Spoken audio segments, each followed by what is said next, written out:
This is a story, The Making of Scientist, Richard Albright.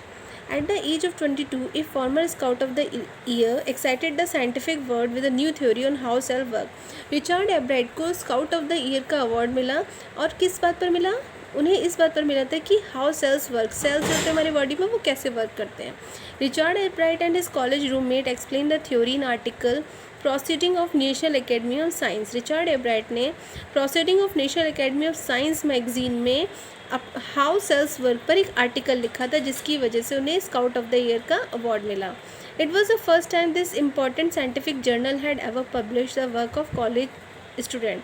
ये उनका first as a college student experience था जो उनका journal या आर्टिकल पब्लिश हुआ था. In sports, that would be like making the big league at the age of 15 and hitting a home run or your first time at bat. वो बोलते हैं कि ऐसा लग रहा था जैसे किसी ने पहली बार लाइफ में चौका या छक्का या बिग लीग खेली हो, उन्हें ऐसी वाली फीलिंग आ रही थी जैसे स्पोर्ट्स में आती है. For Richard एब्राइट it was the first in a long string of achievement in science and other field. Richard एब्राइट का जो इंटरेस्ट था वो साइंस में और उससे रिलेटेड अदर फील्ड्स में था. And it all started with butterflies. और ये सब कहाँ से स्टार्ट होता है? बटरफ्लाइज से. And only child, एब्राइट grew up north of reading. Richard एब्राइट एक सिंगल चाइल्ड थे अपने पेरेंट्स की, और उनका जन्म पेंसिल्वेनिया के रीडिंग शहर में हुआ था. There wasn't much I could do there. वो बोलते हैं कि एक छोटी सी जगह थी जहाँ पर मैं ज़्यादा कुछ नहीं कर सकता था. He said I certainly could not play football और बेसबॉल विद अ टीम और वन. वो बोलते हैं कि ना ही मेरे को स्पोर्ट्स में इंटरेस्ट था कि मैं बेसबॉल और फुटबॉल खेलूँ, but there was one thing I could do, collect thing.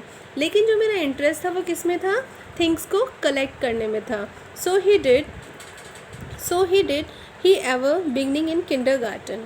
और जो उनकी स्टार्टिंग हुई वो कहाँ से हुई? किंडरगार्टन, केजी क्लास से, छोटे एज से उन्होंने ये स्टार्टिंग किया थिंग्स को कलेक्ट करना. जैसे हम लोग, बहुत से लोगों को शौक होता है थिंग्स को कलेक्ट करना, stone, paper making, in papers, stamp, rupees, coins collect करना. तो ऐसे ही उनका भी शौक था थिंग्स कलेक्ट करना. एब्राइट collected butterflies with the same determination that has marked all his activities.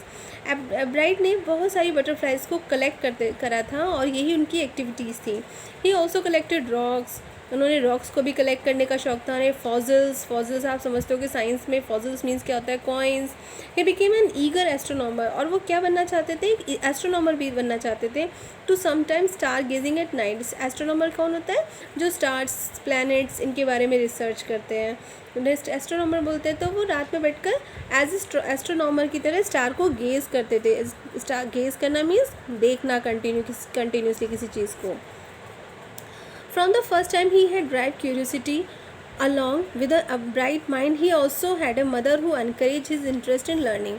उनकी जो मम्मी थी वो भी उनकी बहुत हेल्प करती थी.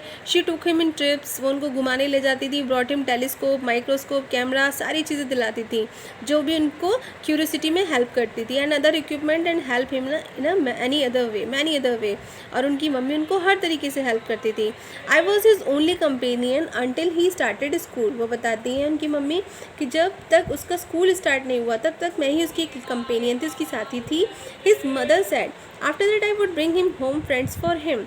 और उसके बाद उसके फ्रेंड्स को मुझसे मिलने के लिए ले आती थी.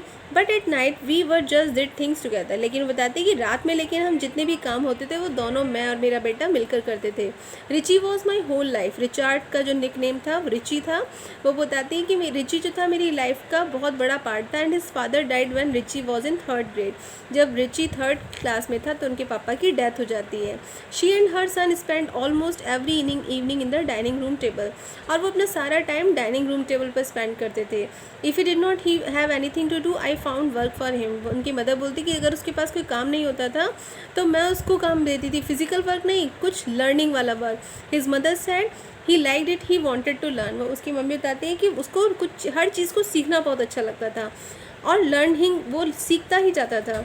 ही earn top grades in school. वो स्कूल में भी स्टडी में टॉप ग्रेड्स लेकर आता था, अच्छे मार्क्स लाता था, highest marks on everyday thing.